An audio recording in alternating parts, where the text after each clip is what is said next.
Hey you know all the people in your business? You should take advantage of CVM TV's unbeatable small business advertising package. Trust me. And get your goods and services in front of your customers today. For $150,000, you get a high-quality professional commercial. Plus 20 prime-time commercial spots. That's massive exposure at a fraction of the cost. Including on the #1 morning show in Jamaica, Sunrise. So don't wait. Call us on 658-208-5377 and see your business goals happen right here on CVM Television.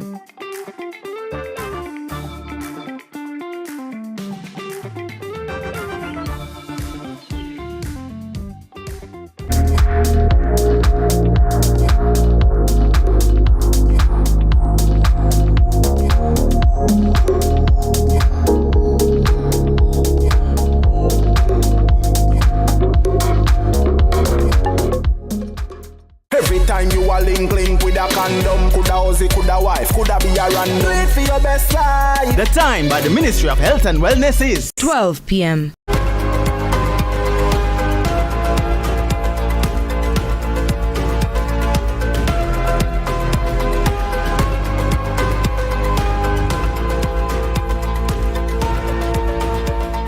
From Kingston, Jamaica, this is CVM News at noon for Tuesday, February 25, 2025. I'm Ramon Gordon. Thank you so much for joining us. The man accused of murdering social media influencer Anika Slickiana Townsend was shot and killed in a police operation in Hanover. Police say Rashawn Patterson, who was out on bail for multiple murder charges, was fatally shot during a confrontation with officers in Dundee Pen, Lucy on Tuesday morning. Reports are that Patterson and an accomplice opened fire on the police when they attempted to apprehend him. Officers returned fire, hitting Patterson, who later died. Patterson first made headlines in October 2022 when Townsend's body was discovered in the sea off Reading St. James. However, his criminal record dates back more than a decade. In 2013, he allegedly attacked a Received high school administrator with a machete. In 2014, he was accused of abducting, raping, and attempting to kill a woman in St. Andrew. Despite spending time behind bars, Patterson was granted bail and remained at the center of multiple criminal investigations. Authorities say he recently returned to Hanover, where he was allegedly terrorizing residents before his fatal confrontation with police. And primary school students in South Manchester are getting an early start in technology thanks to a major investment in education. Plowden Primary has received new devices and a coding curriculum aimed at preparing students for the digital age. Here's Courtney Lewis.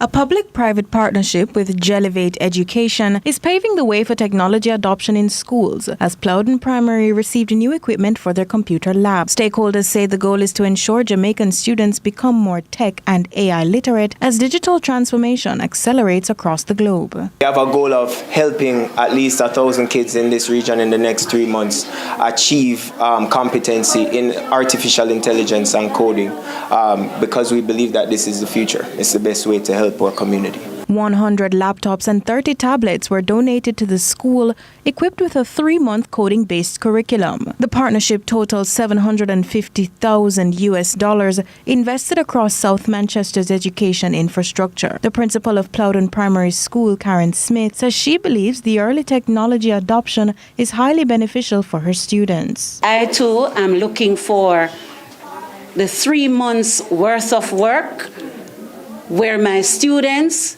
can show me something that they have created on these laptops. South Manchester MP Robert Chin welcomed the investment, citing confidence in the constituency's education transformation. This curriculum will prepare them for that job opportunity that is to come. Prepare them to not only for the job, but they can also dictate and innovate how technology will go in the future. And that's why I'm so excited about this project. My vision is that South Manchester will become the Silicon Valley of this Western hemisphere. He further encouraged students to embrace technology, especially when considering future career paths. The jobs of the future will be in technology. In technology. So gear your minds to that. If you're not thinking about it, I know that it is not one of your first choice now, students. Not one of your first choice. But just gear your mind towards technology, and you will be it will be well worthy, well paid in the future. Courtney Lewis for CVM News. The Jamaica Beach Birthright Environmental Movement, JABEM, and other environmental groups are demanding greater public access to Jamaica's beaches. Protesters say private interests are taking control of the Blue Lagoon in Portland, limiting public access. JABEM President Dr. Donovan Taylor calls it a colonial-style land grab and is vowing to fight back. So this is just one battle in the fight. We're fighting to protect access rights to the Blue Lagoon, and that fight will continue. What is of importance, right, is that the Jamaican people maintain access to their beaches. And we know that Jamaicans have less than 1% of access to the beaches around the country, despite there's 494 miles around the country. So every prescriptive rights case that we file in the courts, and we have 4 of those cases, is to protect the public interest. And so no procedural error will stop us from continuing this legal fight. But more than a legal fight, this is a fight, it's a generational fight for the rights of Jamaicans to change the Beach Control Act of 1956 that has enshrined in it that Jamaicans have no right in or over the foreshore. We don't have the right to swim, the right to bathe, the right to fish, or the right to walk along the shore. Several People's National Party councillors across Kingston have pledged their support for Mayor Andrew Swaby amid allegations of misappropriation of funds. One councillor calls the allegations a hoax and encourages the public to put the country first as Jamaica braces for another general election. From where I sit and from the side of the council where I sit, I believe that the mayor have been above board and he's very professional and in his action. And of course, he have really and truly brought some fresh air to local governance and local government. And it is not only what he's doing physically in the eyes of the public, but what he's also trying to instill and install within the council itself and the KCMC, in which he's trying to develop the staff itself to make them themselves can even appreciate themselves better, to serve the public better. And for us as councillors, it has been one of the most terrific experience as he lead us, not only as mayor, but as someone who is never too busy to give advice and a listening ears. We really don't need to waste time with them, but you understand that we are in the silly seasons of politics, and therefore now is not the time to put self before country. We have to think about Kingston and St. Andrew, what is best for our corporation at this time. Infinity Cooperative Credit Union Jamaica Limited, formed from the merger of Educom Cooperative Credit Union and Gateway Cooperative Credit Union, launched earlier this month. The newly established entity is expanding its reach, providing banking services for both young and older customers. So we offer savings and investments, we offer loans, we offer insurance. So there is really every product to meet every need that you have. So every stage of your life, there is a product. So whether it's for education, whether it's for a long-term goal that you're saving towards, a mortgage, a motor vehicle, health insurance, insurance just in case you want to, leave your family members less agitated at that time of death. Don't want to be morbid this morning, but there is also a product for that. So whether it's short-term savings, long-term savings, a secured loan, an unsecured loan, any type of insurance, it is here and available at Infinity. And with that, we take a break. Our discussion segment is next.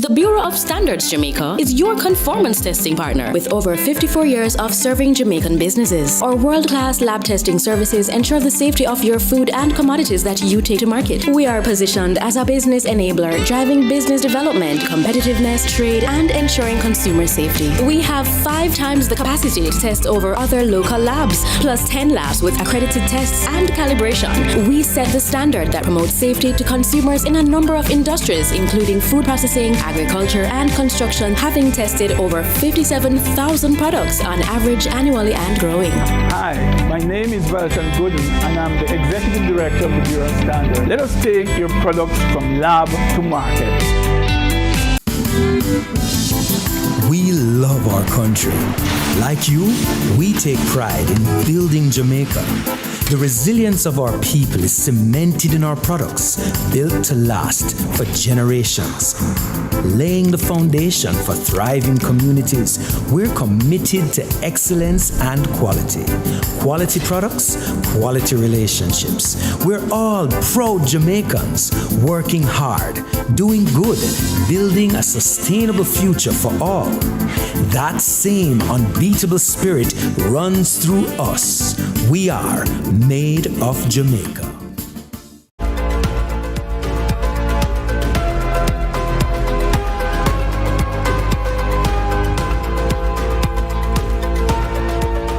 Welcome back. It's time for our discussion segment. Medical consultants have withdrawn their services over a dispute regarding retroactive salaries, severely impacting public healthcare services. The Health Ministry has warned of delays, postponing outpatient clinic appointments until further notice, and suspending elective surgeries at public hospitals.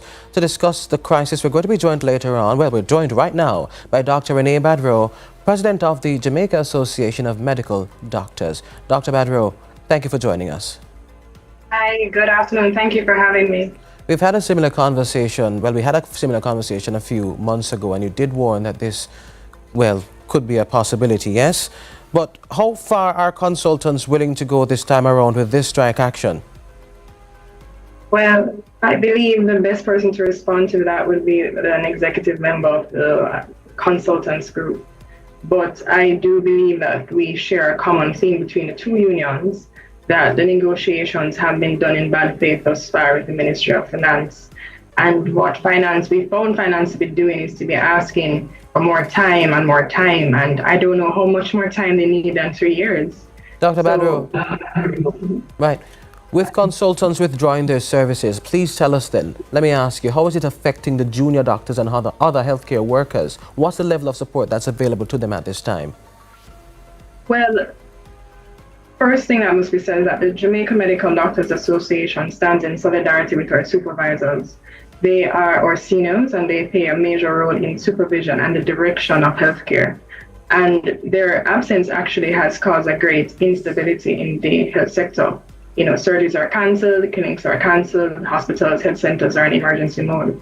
But before we even answer anything with regards to the junior doctors, you want to think about how the Ministry of Finance and the Ministry of Health has allowed this to happen, how their actions have caused this level of instability in the health sector, how the patients are the ones that are being affected, how the patients are the ones that are experiencing the delays of their surgeries, the rescheduling, the cancelling of the clinics, how the morale of the healthcare workers have been dragged through the gullies. And if you have an unhappy and demoralized workforce, they can't serve their patients effectively. And this is what Ministry of Health and Ministry of Finance is allowed to happen. Dr. Badro, the Finance Minister is on record as saying that this issue is does not have anything to do with her ministry, but instead all to do with the Health Ministry. What do you make of that seeming obfuscation of responsibility?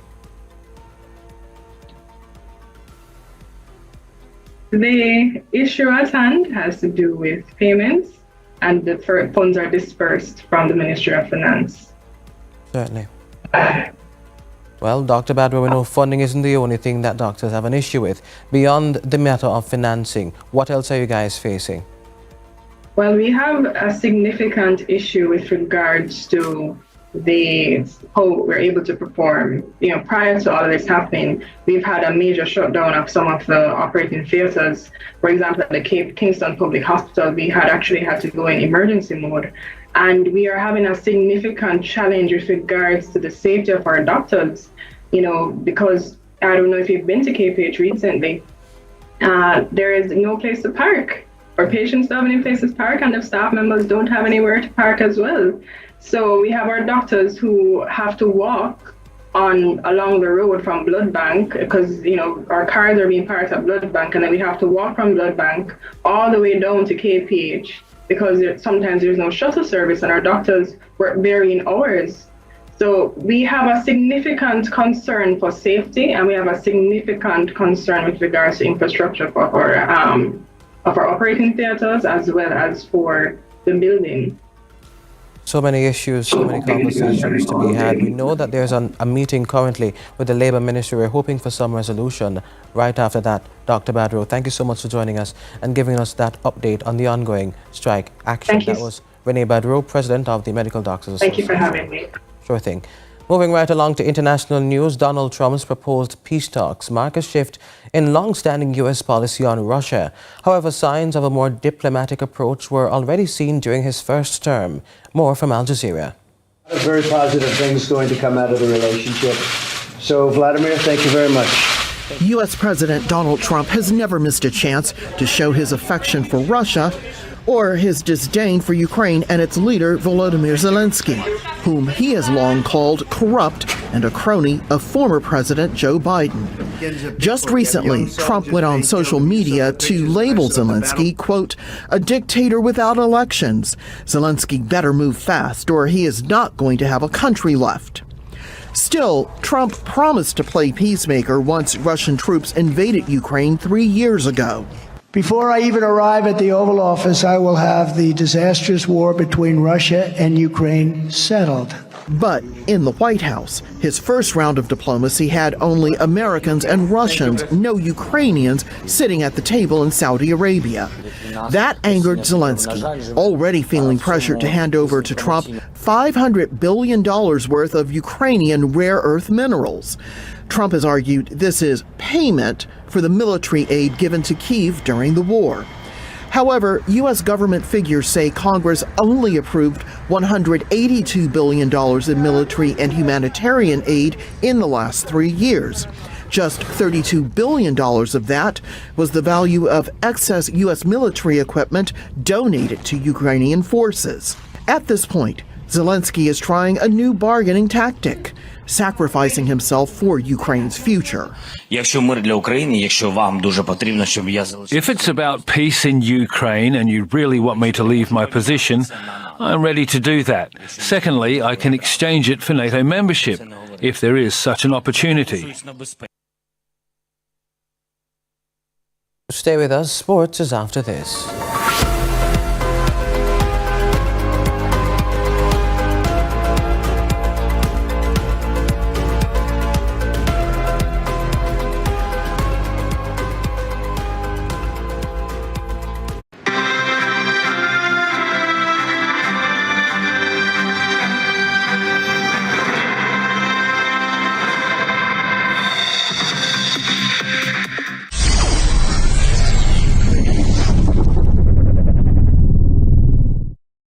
Reggae is global. Reggae is everywhere. Yeah, reggae is my life, you know, because if it wasn't for reggae, I don't know that walk out thing did or something. We have something which the world crave even right now. Reggae is internationally known. I am a Jamaican.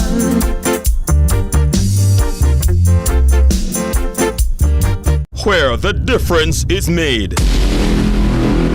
Where titles are decided. Where respect is earned. Excel here and you could go down in history. It's the final third. CVM TV's weekly JPL preview show every Sunday, starting 30 minutes before our live broadcast. Get insight, analysis, and hear from your favorite players weekly, just before we bring you our feature broadcast for the day. Move from defense to attack and join us in the final third. This and every Sunday until the end of the JPL season.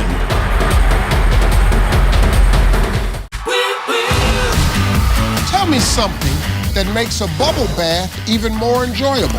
Candles. Music. Another person? It was going so well. Until... How about some toys? Your daughters are so embarrassed. All new. Good answer. Family Feud.